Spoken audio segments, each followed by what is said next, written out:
রাজ্যের স্বাস্থ্য প্রতিমন্ত্রী চন্দ্রিমা ভট্টাচার্য তিনি গতকাল কি দাবি করলেন?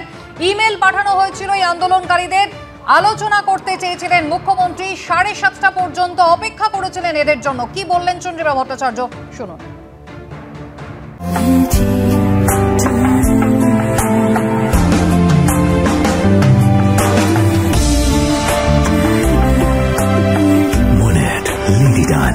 French artistry in perfumes. Never let go. 9:10 email গেছে যে যদি কেউ আসতে চান 10 জন প্রতিনিধি তারা আসতে পারেন। 6:10 থেকে এখন 7:30টা বাজে। মাননীয় মুখ্যমন্ত্রী তার নবান্নের চেম্বারে অপেক্ষা করছিলেন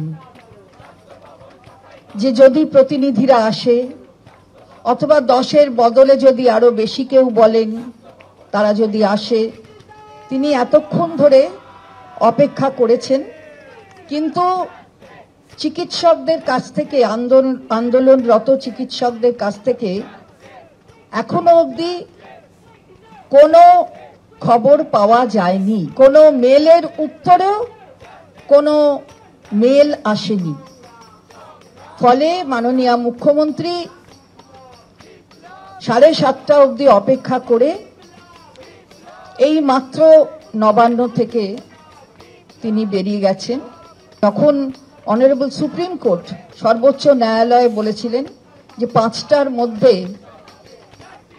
কর্মবিরতিটাকে তুলে দিয়ে কর্মে ফেরার কথা, সেটা বলেছিলেন, ডিরেকশন ছিল। 5টা অবধি দেখে মাননীয় মুখ্যমন্ত্রী নিজে কথা বলতে চেয়েছিলেন এবং সেই মতন অপেক্ষাও করেছেন, কিন্তু কোনো সাড়া ও পাশ থেকে পাওয়া যায়নি, ইমেলেও নয় অন্যভাবেও নয়।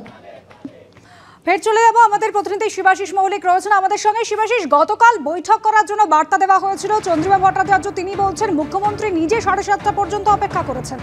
আন্দোলনকারী চিকিৎসকরা তারা বলেছেন যেভাবে বার্তা দেওয়া হয়েছিল সেটা অপমানজনক। আজ তারা কি করবেন? যদি কোনো বার্তা আসে তাহলে কি তারা যাবেন? একদমই তাই। দেখো, বারবার এই প্রশ্ন উঠে আসছে যে রাজ্য সরকারের পক্ষ থেকে, রাজ্য প্রশাসনের তরফ থেকে কি পদক্ষেপ নেওয়া হয়েছে এবং তাতে কিভাবে সাড়া দিচ্ছেন জুনিয়র চিকিৎসকরা। আমার সঙ্গে যারা রয়েছেন আমি কথা বলার চেষ্টা করব। চন্দ্রিমা ভট্টাচার্য তিনি বলছেন মুখ্যমন্ত্রী অপেক্ষা করে বসেছিলেন জুনিয়র চিকিৎসকদের জন্য, আবার আজকে আপনাদের জন্য আমন্ত্রণ আসতে পারে, সেক্ষেত্রে আপনারা সাড়া দেবেন কি? দেখুন, কালকে অলরেডি আমাদের একটা মেল করা হয়েছিল, যে মেলে বলেছিল ম্যাক্সিমাম 10 পিপল, ম্যাক্সিমাম 10 জনের বেশি যেন কোনোভাবেই না যায়, এরকম একটা বলা হয়েছিল নবান্নে মিটিং করার জন্য। কিন্তু আমাদের প্রত্যেকটা কলেজের রিপ্রেজেন্টেটিভ ধরলেও 10 জনের তো কোনোভাবেই সম্ভব না।